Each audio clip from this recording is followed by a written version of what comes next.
รัฐบาลเฮาได้เอาใจใส่ในการพัฒนาชนบทและก็แก้ไขความทุกข์ยากของประชาชนโดยได้สุ่มใส่ในการก่อสร้างบรรดาโครงล่างหับใส่ในการผลิตและก็ปรับปรุงชีวิตการเป็นอยู่ของประชาชนบรรดาเผ่าในเขตชนบทเฮ็ดให้การแก้ไขความทุกข์ยากแม่นดีขึ้นเป็นก้าวๆ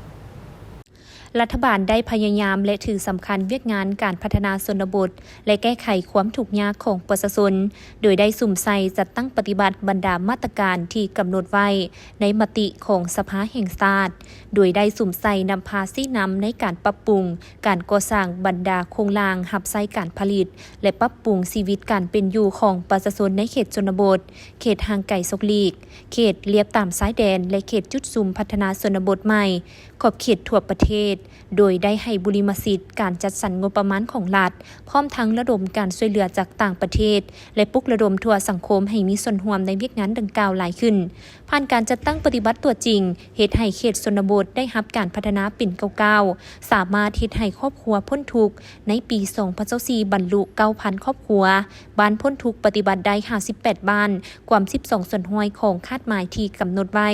การสร้างครอบครัวพัฒนาสามารถปฏิบัติได้ 3,738 ครอบครัวกว่า11ส่วนห้อยของคาดหมายการสร้างบ้านพัฒนาสามารถปฏิบัติได้17บ้านกว่า3ส่วนห้อยของคาดหมายที่กำหนดไว้